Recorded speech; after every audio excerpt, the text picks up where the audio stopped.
Bienvenue à l'interview de 1001 Paris. Est-ce que tu peux nous raconter un peu sur toi? Alors, je m'appelle Sofia, je suis portugaise, j'ai 25 ans et ça fait à peu près 3 ans et demi que je suis là, en France, Paris. Ok, merci. Maintenant, on va te poser 5 questions et il faut que tu nous répondes ce que tu préfères ou ce que tu en penses, ok? Ok. Alors, la première, c'est tu préfères les soleils de Portugal ou la Tour Eiffel? Le soleil du Portugal. En fait, au Portugal, on peut dire qu'on a 300 jours de soleil.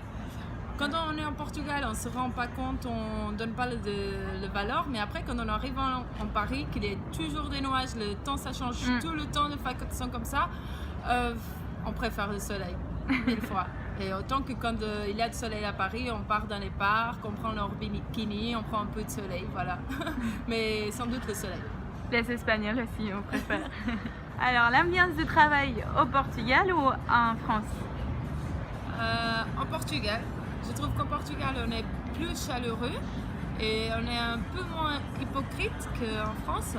Par contre, c'est vrai qu'en France, on a plutôt l'habitude, après le travail, pouvoir aller boire des verres avec nos collègues. Comme ça, on peut aussi développer en plus les relations. Du coup, je dirais quand même en Portugal, car après, tu passes 8 heures par jour avec les mêmes personnes et c'est mieux qu'elles soient plus chaleureuses que plus froid, on va dire. Les transports, à Paris ou au Portugal? À Paris, sans doute. En fait, à Paris, tu peux aller quelque part de plein de façons différentes. Tu as le métro, RER, Transilian, bus.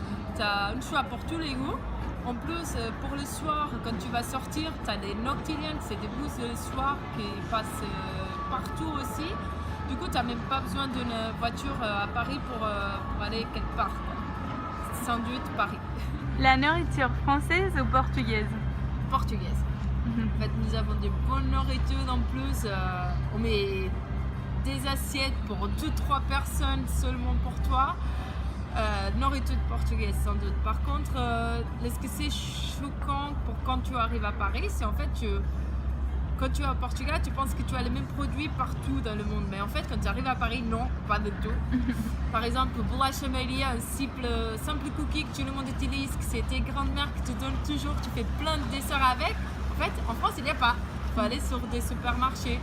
Du coup, la nourriture portugaise. Comment tu crois que les Français et les Parisiens voient les Portugais?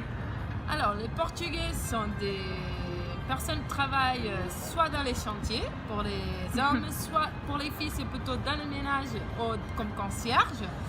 Ce qui c'est pas du tout vrai avec la nouvelle vague d'immigration en France. Après, pour les hommes, on a toujours les moustaches, on est grosse. Pour les filles, on est moche, on est poilu. Et après, en termes de travail, on est des bons travailleurs, ça veut dire on travaille bien et dur. Voilà. Et tu crois que c'est vrai? Comment tu vis cette confrontation? En fait, ça nous révolte un petit peu comme nouvelle génération, mais c'est vrai que comme l'ancienne génération, elle était plutôt comme ça, avec cette caractéristique. Par contre, je trouve que la nouvelle génération, elle a les mêmes valeurs que l'ancienne. Du coup, on est bien vu, je trouve. Ok. Bon, merci beaucoup Sophia, c'était très gentil et très cool d'avoir répondu à nos questions. Merci, ça a été fait avec plaisir. Pour les gens qui voient ces vidéos, jetez un coup d'œil à ces blogs là pour découvrir un peu de Portugal et des autres pays à Paris. Adeus, beijinhos!